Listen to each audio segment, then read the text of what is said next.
जय हिंद बंधुरा welcome back to my channel Bangla body fitness.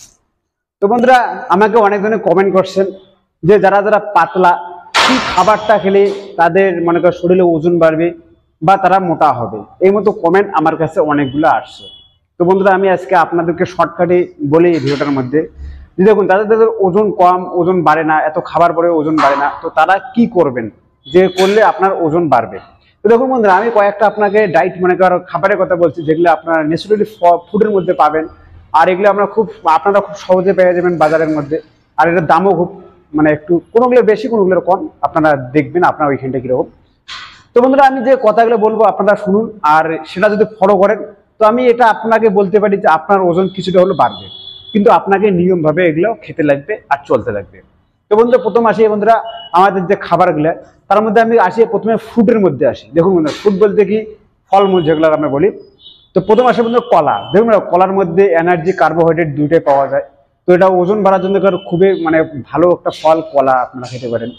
তারপর কিশমিশটা খেতে পারেন, কিশমিশটা আপনাদের মধ্যে ওজন বাড়ায়। তারপরে খেজুরটা খাবেন, খেজুরটার মধ্যেও ওজন বাড়ায়। আমি যেগুলো ফলের কথা বলছি সবগুলো ওজন কিন্তু বাড়ায় খেজুর। তারপর আপনারা চাইলে বন্ধুরা ছোলা খেতে পারেন, ছোলাটা খুব ইম্পর্টেন্ট আপনার ওজন বাড়ার জন্য, তার সাথে সাথে আপনার শক্তিও বাড়াবে ছোলাটা খেতে পারেন। কিন্তু ছোলাটা কিভাবে খাবেন, জলের মধ্যে আগে ভিজিয়ে রাখবেন, রাত্রিবেলা সকালবেলা উঠে খাবেন। এইভাবে যদি খান তাহলে ছোলাটার মধ্যে ভালো কাজ পাবেন। আর যদি আপনারা কাঁচা ছোলা খেতে না পারেন তো ছোলাটা একটু সিদ্ধ করে খাবেন, তাহলে খুবই ভালো করে খেতে পারবেন, খুব সহজ। অনেক লোক আমাকে কমেন্ট করে বলে যে ভাই আমি কাঁচা ছোলা খেতে পারি না, তো তারা কি করবেন একটু সিদ্ধ করে যদি খান তো ভালো রেজাল্ট পাবেন। তো নেক্সট আসি বন্ধু আর একটা খাবারের মধ্যে, এগুলো একটু এবার যেটা আসবে সেটা একটু দাম বেশি পড়বে, কিন্তু আপনারা যদি কিনতে পারেন তো ভালো রেজাল্ট পাবেন। কাজু বাদাম, ইয়েস বন্ধুরা কাজু বাদামটা খাওয়া খুবই দরকার আপনাদের মনে করো ওজন বাড়াতে গেলে। তারপরে এসে কাঠবাদাম, এখন কিন্তু বন্ধুরা এগুলোর দাম একটু বেশি, আমি ওই জন্য বলছি আপনারা যদি নিতে পারেন তো খুবই ভালো, আপনার শরীরে ওজন বাড়ার জন্য কাঠবাদামটা হয়ে গেল।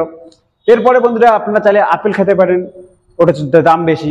ডালিম খেতে পারেন, কিংবা বন্ধুরা আমি আর একটা আপনাকে সস্তা জিনিস বলি, সেটা কি বন্ধুরা ওজন বাড়ার মানে খুবই কাজ করে, সেটা হচ্ছে কি বন্ধুরা ধ্যান দিয়ে শুনুন। সেটা হচ্ছে একটাই মনে করো আপনারা ডায়েট যদি আপনারা ভালো করে এটা ম্যানেজমেন্ট করে চলতে পারেন তো আপনার ওজন বাড়বে। সেটা হচ্ছে বন্ধুরা আটা মানে রুটি আমরা যাকে বলি।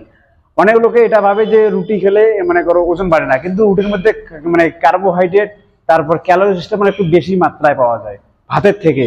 ওই জন্য রুটি যদি খান তো কার্বোহাইড্রেটটা একটু বেশি পাবেন, ওখানটা ওজন বাড়ার খুবই চান্স আছে। কিন্তু বন্ধুরা আমি যেগুলা আগে ফলের কথা বললাম সেগুলো কিন্তু খাওয়া বিশেষ দরকার। এখন আসি বন্ধুরা যে এগুলো তো খাবেন, এগুলো ফল আপনারা ভিজে রাখবেন, সকালবেলা খাবেন। এখন আসি আপনার ডায়েটের উপরে মানে আপনার খাবারের উপরে। দেখুন বন্ধুরা আমি জানি না আপনারা কি খান, আপনাদের মনে করো সকালবেলা মানে ভাতের সঙ্গে আপনারা কি খান, ডাল যে কোনো সবজি আপনারা খেতে পারেন। আপনার তাজা সবজি খেতে শুরু করে দেন, যেমন তাজা যে কোনো তাজা সবজি, এমন সবজি খাবেন না যে শুকনো, তাজা সবজি। আলু খেতে পারেন, মানে যেগুলো আর কি তাজা মানে বাজারের মধ্যে পাওয়া যায়, সে তাজা সবজি খাবেন। শুকনো সবজি খাবেন না, শুকনো সবজির মধ্যে অতটা থাকে না। শুকনো শুধু ফুডের মধ্যে মানে ফলমূলের মধ্যে আপনারা ভালো পাবেন। আর শুকনো শাক পাতা এনেকে যে কোনো জিনিস যেগুলো শুকনো ওগুলোর মধ্যে অতটা থাকে না, প্রোটিন তারপর কার্বোহাইড্রেট মানে এগুলো আর কি কম মাত্রায় পাওয়া যায়। ওই জন্য তাজা সবজি কিনে খাওয়া শুরু করুন, তো দেখবেন আপনার ওজন বাড়বে।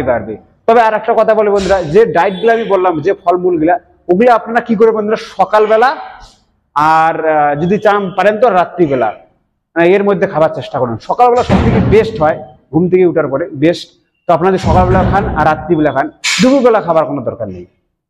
আর একটা কথা বলি বন্ধুরা, ডায়েটটা সবসময় কন্ট্রোলে রাখবেন। কন্ট্রোল বলতে কি মানে টাইম টু টাইম মতো খাবেন। যাদের ওজন কম তাদের কিন্তু ডায়েট একদম পারফেক্টলি টাইম টু টাইম খেতে লাগবে। এমন না যে ভোগ পুরো লেগে একদম পুরো খুদে লেগে গেছে আর আপনার পেট এই মতো করে হাত চিপে মানে ঘুরে বেড়াতেছে না। আপনাকে ধ্যান রাখতে লাগবে, যদি আপনার ওজন বাড়াতে চান তো আপনাকে পেট কিন্তু খালি করা চলবে না, পেটটাকে আপনাকে ভরাই রাখতে লাগবে। যদি আপনার ওজন কম তো ওজন বাড়াতে হলে এগুলো নিয়ম আপনাকে ফলো করতে লাগবে। আর চেষ্টা করুন ডায়েটটা একটু বেশি করে নেবার, আর তার সাথে সাথে যদি একটু ব্যায়াম করেন তাহলে আরো ভালো রেজাল্ট দেবে। আর যদি আপনারা বন্ধুরা ওজন বাড়ানোর জন্য সাপ্লিমেন্ট নিতে চান তো আমি কথা বলি বন্ধুরা, আমাকে অনেক কয়েকজনে একটা কমেন্ট বলে যে ওজন বাড়ানোর জন্য কোন সাপ্লিমেন্টটা ভালো। দেখুন বন্ধুরা বাজারের মধ্যে অনেক রকম সাপ্লিমেন্ট পাওয়া যায়, একটা আছে মাস গেনিং, একটা আছে ওয়েট গেনিং। দুইটার কাজ কিন্তু একই বলা চলে। মানে ওজন বাড়লে আপনার স্বাভাবিক আপনার মাসাল বাড়বে, মানে মোটা হবেন, আর মোটা হলে স্বাভাবিক আপনার ওজন বাড়বে। শুধু নাম আলাদা আলাদা, একটাকে বলা হয় মাস গেনিং, একটাকে বলা হয় ওয়েট গেনিং। তো এগুলা বন্ধুরা, এই কোম্পানিগুলা অনেকগুলা ডুপ্লিকেটও বার হয়েছে যে বাজারের মধ্যে। তো আপনারা একটা কাজ করতে পারেন, একটু দামি দেখে নাম। আমি তো মানে সাপ্লিমেন্টের বিষয়ে আপনাকে সাজেশন মানে দিতে পারবো না, কারণ আমি খাই না, ওই জন্য আমি দিই না বর্তমান। বিশেষ করে ওয়েট গেনিং, যদি আপনারা প্রোটিন অথবা মাসাল গেনিং চান তো সেটা ব্যাপারটা আলাদা, কিন্তু ওয়েট গেনিং এগুলো সাপ্লিমেন্ট মনে করো আপনারা একটু দাম দেখে নেবেন, মানে ভালো কোম্পানির। একটু সস্তা নেওয়ার চেষ্টা করবেন না, এগুলোতে বিপদ আসে। তো খুব সহজে আজকে আমি আপনাকে এটাই বলার চেষ্টা করছিলাম যে যদি আপনার সাপ্লিমেন্ট নেন তো একটা দামি নেন, আর যদি আপনার ফুডের মধ্যে খাওয়াতে চান, মনে করো ফলমূলের মধ্যে, তো যেগুলো নাম বললাম সেগুলো ধীরে ধীরে খাবার শুরু করুন, আর সাথে সাথে খাবারটা একটু বেশি বেশি খান, আর একটু পালে হালকা হালকা ব্যায়াম করুন। তাহলে আপনার বেশি ব্যায়াম করার দরকার নেই, বেশি ব্যায়াম করলে আরো পাতলা হবেন, এটা ধ্যান রাখবেন। হালকা হালকা ব্যায়াম করুন, যেহেতু আপনার ওজন কম, তো ধীরে ধীরে আপনার ওজন অবশ্যই বাড়বে। যদি আপনার কিছু ডাউট থেকে কোনো প্রশ্ন উত্তর জানতে চান তো কমেন্ট বক্সে অবশ্যই কমেন্ট করবেন, আমি আপনার কমেন্টে সলভ করার চেষ্টা অবশ্যই করবো। তো বন্ধুরা, আজকে মানে এতটুকু, দেখা হবে পরবর্তী আরেকটা ভিডিও। ততক্ষণ ভালো থাকুন, সুস্থ থাকুন, আর হ্যাঁ, ন্যাচুরাল বডি বেনিফিট দেখুন। জয় হিন্দ, বাই বাই।